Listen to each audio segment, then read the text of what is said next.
Hello everyone, मेरा नाम है भावना और इस चैनल के अंदर मैं आपको पढ़ाती हूँ केमिस्ट्री के important tips, tricks, important explanations, important concept, everything related to chemistry. Okay, so आज का जो लेक्चर है वो हमारा है how to decrease carbon number in reaction. देखिए, इससे पहले वाला एक लेक्चर मैंने आपको दिया था, पार्ट ए था, जो इससे रिसेंटली जो आया हुआ है वो था आप किसी रिएक्शन के अंदर कार्बन नंबर कैसे बढ़ा सकते हैं। अगर आपको रिएक्टेंट से प्रोडक्ट में कार्बन नंबर बढ़ाने हैं तो आप ये काम कैसे कर सकते हैं। वो वाला वीडियो आ चुका है, पार्ट ए के नाम से है, आप जाके चेक कर सकते हैं, नहीं तो यहाँ पे कार्ड में डाल दूंगी। ठीक है, फिलहाल के लिए जो हमारा टॉपिक है वो है कि कार्बन नंबर कम कैसे कर सकते हैं आप रिएक्शन के अंदर। देखिए, मैंने इसके ऊपर लेक्चर क्यों बनाया, बिकॉज मैंने बहुत बार नोटिस किया बच्चों को, स्टूडेंट्स को, कि बच्चे बहुत स्ट्रगल करते हैं। जहाँ पे कार्बन नंबर बढ़ाने या कम करने होते हैं वहाँ पे वो लोग बहुत स्ट्रगल करते हैं, और जबकि ये काम बहुत आसान है। इनफैक्ट आज के लेक्चर देखने के बाद तो आपको आसान लगेगा।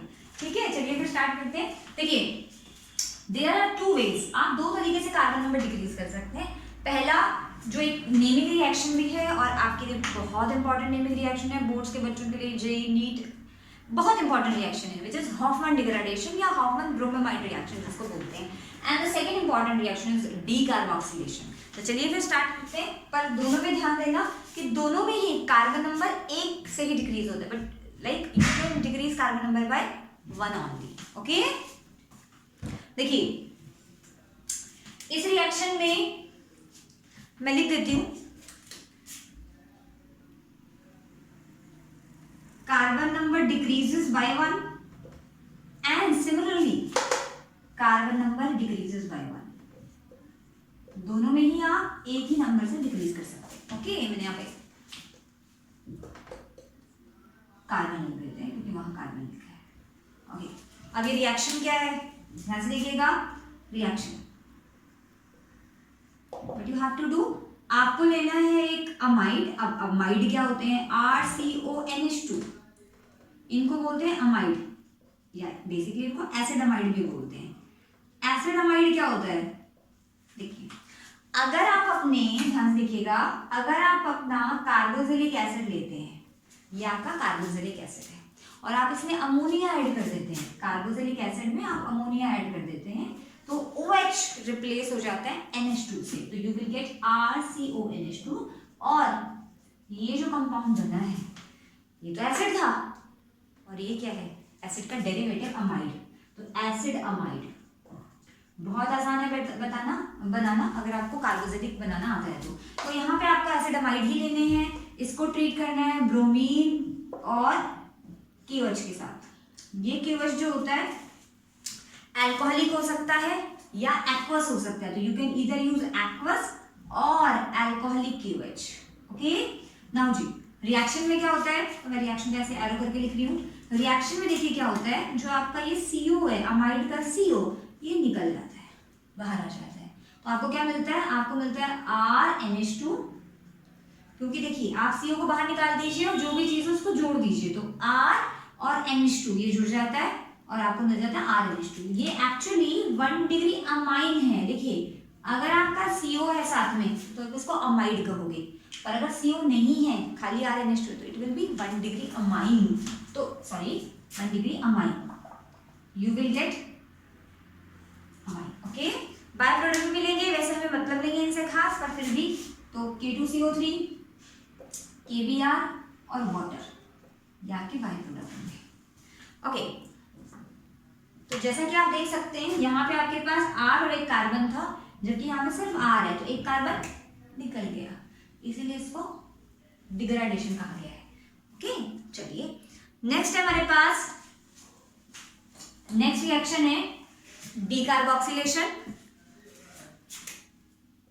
तो मैं इसको कर देती हूँ डब्बे में बंद, ताकि ये कहीं बाहर ना जाए। थोड़ा सा डब्बा टेढ़ा मेढ़ा हमारा, बट आई थिंक आपको समझ आ गया होगा। ठीक है, या इसको इधर कर देते हैं। Okay, fine. हाँ जी, डीकार्बोक्सिलेशन आपको रिएक्शन के अंदर लेना है RCOONA, मतलब आपको कार्बोक्सिलिक एसिड नहीं लेना, उसका सोडियम सॉल्ट लेना है। आप इसे लिखेंगे sodium salt of carboxylic acid, sodium salt of carboxylic acid. कैसे बना सकते हैं आप ये एसिड? देखिए ध्यान से देखिएगा, ध्यान से देखिएगा। अगर आपको अमाइड बनाना था तो आपने अमाइड कैसे बनाया? आपने कार्बोक्सिलिक एसिड में अमोनिया ऐड कर दिया और आपको मिल गया अमाइड। ओके, सिमिलरली अगर आप कार्बोक्सिलिक एसिड में NaOH ऐड कर दें या Na ऐड कर दें, NaOH या Na, सोडियम आई मीन, तो यहां पे क्या होगा बेटा? You will gate RCOONA।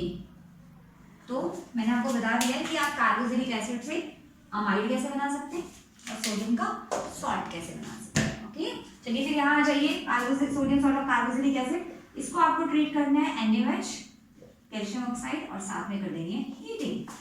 क्या होगा? यहां से निकलेगा Na2CO3। अब ढूंढो कहाँ है वो Na2CO3। Na2 तो मुझे मिल गया, ये रहा C, और 2 ऑक्सीजन यहाँ, 1 ऑक्सीजन यहाँ है, तो मुझे तो मेरा Na2CO3 मिल गया, तो इसको मैं बाहर निकाल देती हूँ। ओके, तो अब आपको क्या मिला? देखिए जी, क्या बचा? R और H बचा, मतलब R और हाइड्रोजन बची, तो इसको आप इकट्ठा लिख दीजिए और जो भी Na2CO3 बना है उसको बाहर निकाल दीजिए। ये जो बना है RH, दिस इज अल्केन। तो यानी कि कहने का मतलब है कि आपको यहाँ पे अल्केन प्रोडक्ट मिलते हैं। जैसा कि आप देख सकते हैं कार्बन नंबर यहाँ पे भी कम हो रहे हैं, बिकॉज Na2CO3 में कार्बन चला गया है ना, तो कार्बन नंबर यहाँ पे भी कम होता है, कार्बन नंबर यहाँ पे भी कम होता है। ओके, चलिए इन रिएक्शंस को यूज करके आप अपनी बहुत सारी रिएक्शंस सॉल्व कर सकते हैं। कैसे सॉल्व कर सकते हैं वो आगे देखते हैं। ओके, पहला रिएक्शन जो हम कर रहे हैं वो है इथेन टू मीथेन बनाने का रिएक्शन। जैसा कि आप देख ही रहे हैं यहाँ पे कार्बन नंबर 1 कम हो रहा है। ओके, देखिए स्ट्रैटेजीज को समझिए।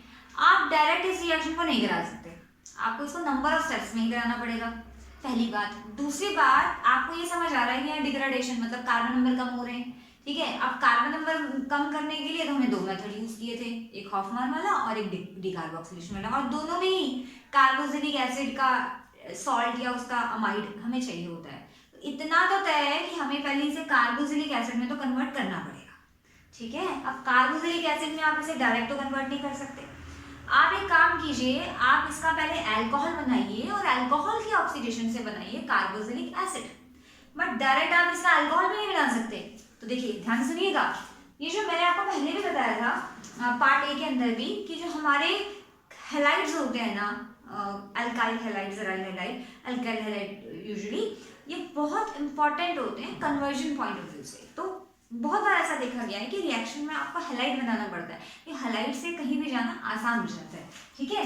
तो रिएक्शन में हमें पहले कार्बोक्सिलिक एसिड बनाना है, ये तो समझ आ रहा है, और कार्बोक्सिलिक एसिड डायरेक्ट तो बनेगा नहीं, तो पहले हमें क्या करना पड़ेगा, हमें इसको किसी तरीके से अल्कोहल में कन्वर्ट करना पड़ेगा। और अल्कोहल में कन्वर्ट करने का सबसे अच्छा मेथड है कि आप इसको पहले अल्काइल हैलाइड में बदलो, क्योंकि वो सबसे आसान काम है, ठीक है। अल्काइल हैलाइड, जैसा कि आप जानते हैं कि अगर आपके पास अल्कीन है और उसको आप क्लोरीन और सनलाइट के साथ ट्रीट करते हैं तो वहां पे हैलोजिनेशन हो जाती है, साइड चेन हैलोजिनेशन, मतलब साइड चेन में आपके पास हैलोजन आ जाएगा।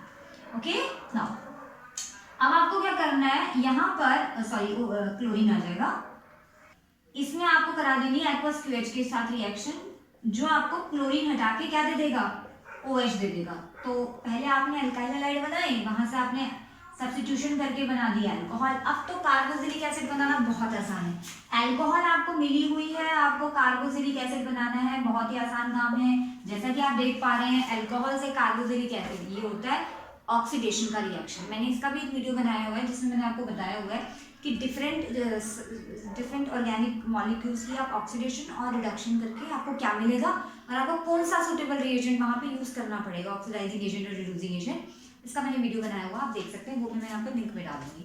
ओके, फिलहाल आप जानते हैं, अगर आपने वीडियो देखा है तो अल्कोहल से कार्बोक्सिलिक एसिड बनाने के लिए we use strong oxidising agent, तो मैं यहाँ पे यूज कर रही हूँ K2Cr2O7/H2SO4। आप यहाँ पे KMnO4 भी यूज कर सकते थे, वो भी काफी स्ट्रॉन्ग है। कार्बोक्सिलिक एसिड से हम यहाँ पे NaOH या Na डाल देते तो हमें मिलेगा CH3CONA। आगे तो आप जान ही गए हैं, CH3CONA बन गया है। आप मुझसे पूछ सकते हैं कि मैम आप हॉफमैन डिग्रेडेशन भी तो करा सकते थे बेटा, उसके अंदर हमें अमाइन मिलता, मुझे अमाइन नहीं चाहिए, मुझे अल्केन चाहिए था, ठीक है। CH3COONA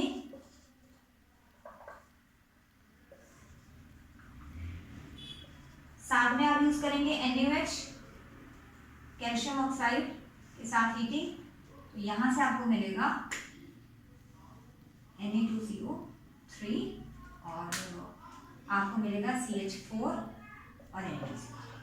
ओके, तो यहां से देखिए कहां से शुरुआत की थी, हमने शुरुआत की थी इथेन से और मिली क्या, मीथेन। ओके, हाँ जी। अगर आप इस स्टेप में देखिएगा, अगर आप इस स्टेप में अमोनिया ऐड कर देते, मतलब जैसे आपने कार्बोक्सिलिक एसिड बना लिया था, अगर आप अमोनिया ऐड कर देते तो आपको मिलता अमाइड। मैंने आपको अभी बताया है अमाइड, और अमाइड की अगर आप करा देते ब्रोमीन और QH के साथ रिएक्शन तो आपको मिलते अमाइन। समझ रहे हैं आप क्यों मैंने यहाँ पर ये वाला मेथड यूज नहीं किया, बिकॉज मुझे अमाइन मिल जाती है, मुझे सिंपल एल्कीन चाहिए। ओके, चलिए नेक्स्ट रिएक्शन है हमारे पास the preparation of methanamine from ethanamine. Okay, तो इथेनामाइन यानी कि 2 कार्बन वाला अमाइन यानी कि CH3 CH2 NH2, इसको आपको कन्वर्ट करना है मिथेनामाइन यानी कि 1 कार्बन वाला अमाइन इसमें। ओके, चलिए जैसा कि आप जानते हैं अगेन, अगर आपको कार्बन नंबर डिक्रीज करने हैं तो या तो आपको उसको कार्बोक्सिलिक एसिड के सॉल्ट में कन्वर्ट करना पड़ेगा या उसको अमाइड में कन्वर्ट करना पड़ेगा। देखते हैं, दोनों ही मेथड यूज कर सकते हैं। ठीक है, तो सबसे पहले हम क्या करने वाले हैं, इसको अल्कोहल में कन्वर्ट करने वाले हैं। ओके, तो आपके पास एक मेथड होता है जिससे आप 1 डिग्री अमाइन को अल्कोहल में कन्वर्ट कर सकते हैं। अगर आप इसको ट्रीट करते हैं HNO के साथ तो it will give CH3 CH2OH। By product में नहीं लिख रही हूँ, सिर्फ मेन प्रोडक्ट लिख रही हूँ अल्कोहल। इसकी आप रिएक्शन कर दीजिए K2Cr2O7 के साथ /H2SO4, जैसा मैंने आपको भी बताया। तो आप इजीली अल्कोहल को कार्बोक्सिलिक एसिड में कन्वर्ट कर सकते हैं यानी कि CH3COOH। ओके, इसके बाद तो आपको बस इसमें अमोनिया ऐड करनी है और अमाइड बनाना है, बिकॉज कार्बोक्सिलिक एसिड से अमाइड ऐसे ही बनेगा। तो CH3CONH2 अमाइड, बस अमाइड आपके पास है, आपको अमाइड बनानी है, 2 कार्बन 1 कार्बन हटानी है, तो आप इसमें लगा दीजिए हॉफमान ब्रोमेमाइड, ब्रोमीन और QH, तो ये वाला CO बाहर आ जाएगा और आपको मिल जाएगा CH3NH2। ओके, नेक्स्ट रिएक्शन है हमारे पास ethanoic acid to methanoic acid की प्रिपरेशन। इथेनोइक एसिड होता है CH3COH और मीथेनोइक एसिड होता है HCOH। ओके, 1 कार्बन वाला कार्बोक्सिलिक एसिड। कैसे प्रिपेयर करेंगे, कार्बोक्सिलिक एसिड ये पहले ही है, ठीक है, पहले हम इसको कन्वर्ट करते हैं अमाइड में या कार्बोक्सिलिक एसिड के सॉल्ट में भी कर सकते हैं। ठीक है, अमाइड में करेंगे तो पहले अमाइन बनाना पड़ेगा और अमाइन से अल्कोहल और अल्कोहल से कार्बोक्सिलिक एसिड, वो मेथड भी ठीक है। या अगर आप यहाँ पे डिकार्बोक्सिलेशन कर सकते हैं, सॉरी हाँ, दोनों मेथड ठीक है। तो पहले हम यहाँ पे अमाइन यूज करते हैं, ठीक है, NH3 यूज करते हैं सॉरी, और बनाते हैं इसको CH3CONH2, बन गया अमाइड। चलिए उसके बाद आप इसमें लगा दीजिए HONO। तो HONO लगाने से सॉरी, इसमें आपको डिग्रेडेशन करानी है, इसमें आप लगाइए ब्रोमीन /CH3NH2। ओके, नाउ इसके बाद आप इसमें HONO डालिए, आपको मिलेगा अल्कोहल। ओके, अल्कोहल से आप डायरेक्ट कार्बोक्सिलिक एसिड बना सकते हैं using strong oxidising agent like K2Cr2O7 /H2SO4 या फिर KMnO4। ठीक है, क्योंकि कार्बन देखिए ध्यान दीजिएगा, ऑक्सीडेशन रिडक्शन कार्बन नंबर हमेशा सेम रहते हैं, तो 1 कार्बन का 1 कार्बन ही मिलेगा। ओके, चलिए एक रिएक्शन मैं आपके लिए लिख रही हूँ जो आपको खुद करनी है, आई थिंक आपको समझ आ गया होगा। ठीक है, रिएक्शन है, आपको बनाना है इथाइल क्लोराइड से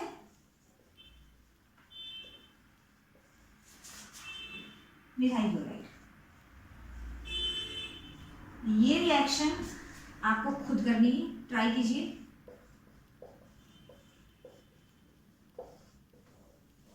ओके, और आप मुझे कमेंट सेक्शन में बताइएगा कि आपसे रिएक्शन हुई कि नहीं, बट मुझे उम्मीद है कि हो जाएगी। नहीं होगी तो कोई भी डाउट होगा आप मुझे कमेंट सेक्शन में पूछ लेना, I will be more than happy to help you. Okay, आज के लिए इतना करते हैं, अगले लेक्चर के अंदर फिर एक नया कंसेप्ट लेकर आएंगे, नया टिप्स और ट्रिक लेके आएंगे केमिस्ट्री का। ओके, अगर आपको ये वीडियो पसंद आए तो please do like and subscribe to my channel. आज के लिए इतना करते हैं, थैंक यू सो मच।